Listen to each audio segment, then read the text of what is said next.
Joanne was surprised to see Mr. Solomon in her house that night. "How did you get in here?" she asked, looking confused.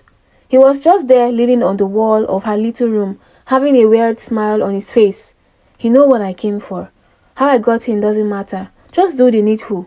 You are sick, Mr. Solomon, or whatever you call yourself. Leave my house before I call the authorities.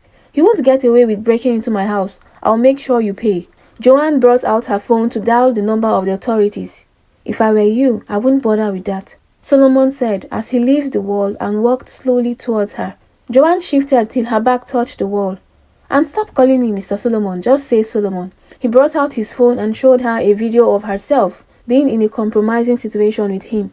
"You recorded the whole thing?" she said with shock all over her. "How could you? It was a mistake and you know it." "It wasn't a mistake for me. All I ask is more. And this won't go out. If you call the authorities, this will go out before they even get here. And don't forget who you are in your church. What will they think of you whenever you lead praises, hymns, or whatever you sing there? This will not only ruin your reputation for now. Even your unborn children will face the shame." Fear gripped her. She couldn't speak. What would her family and friends say? What would the society say? "What have I done to myself?" she thought to herself. "Mr. Solomon, has it gotten to this?" She finally spoke. "What have I done to you? I have been diligent in my work with you so far. You are my boss. A mistake happened at our get-together and you filmed it? I am not proud of it. You shouldn't be doing this." Joanne and her colleagues at work had a get-together. It was organized by their boss, Mr. Solomon. He had always been flirting with Joanne ever since she got the job, but Joanne always respectfully declined him. Turned out that Mr. Solomon had ulterior motives, and he went extra miles to achieve it. He put a drug in her drink when no one was watching. After the party, some of the employees whose houses were far would have to stay behind. Mr. Solomon rented out an apartment for those who would be staying back. Joanne wasn't part of the people that would have to stay back. Her house was not far from the location. The party was over and she bid her farewell to her colleagues.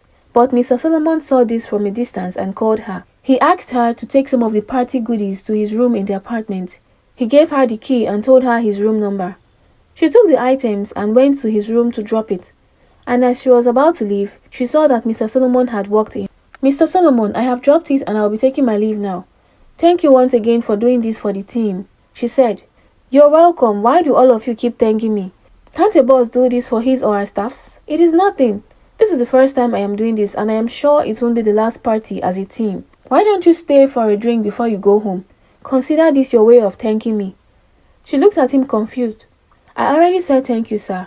I appreciate, but this is not necessary. I need to take my leave now. Good night, sir." "Come on, why are you always hard on yourself? Loosen up a bit. It is just a drink and you go home. I can even tell my driver to drop you off. I can't harm you anyway. I'm not that kind of person," he said, smiling at her. She hesitated a bit. "Okay, fine. It is a party and I don't want to ruin the moment. But why don't we go outside your room and sit where everyone is while we take our drink?" "Whoa, so you're no longer scared of people seeing me talk to you? You always act like I'll swallow you whenever I talk to you in my office." Joanne laughed. "No, sir. It's not like that. I don't just appreciate the fact that my boss acts all flirty with me. Let's keep it professional." Okay, if you say so, but I don't bite. What is wrong with us being here? It is just a drink. Relax," he said, showing off his teeth. As he poured the drink into their glasses, Joanne kept looking at her watch. "I will just sacrifice 10 more minutes and I'm out of here," she said to herself. "Here is a drink." He handed it to her. They both sat on the couch in the room. "So, where did you learn your coding skills? Because I know they don't teach that much in the university these days," Mr. Solomon asked Joanne. She laughed and said, "Yeah, I learned it from my childhood friend. He studied abroad and when I told him I had interest, he put me through for months till I became what I am right now." "That's good. What a good friend you have. That's something people pay for, but you got it for free," he said. "Yeah, he is like family and I value him so much." "I have to go now. I am done with my drink," she said. As she stood up, he didn't try to stop her. She fell back to the couch herself. "Why do I feel this way?" she said, smiling at him in a way she had never done before. Solomon knew the drug had started taking effect, so he moved closer to her.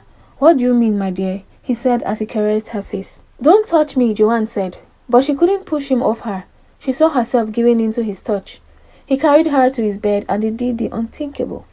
The next morning, she woke up laying on the bed with him. He was still asleep. She was so ashamed of herself. She dressed up and quickly ran out. She sent an email to her supervisor to excuse herself from work. She stayed home crying her eyes out. She thought about the previous night and she couldn't help but blame herself for everything. This will never happen again, she said. I am not a loose girl. I don't know how it all happened. She called out to the universe and asked for forgiveness. And then her phone started to ring. It was her boss, Mr. Solomon. She picked up and he spoke first, his voice showing no sign of regret. He told her he wanted more. She hung up on him and went back to her thoughts. In the evening hours, she stepped out to get food as she couldn't even cook during the day. When she came back, she got the shock of her life.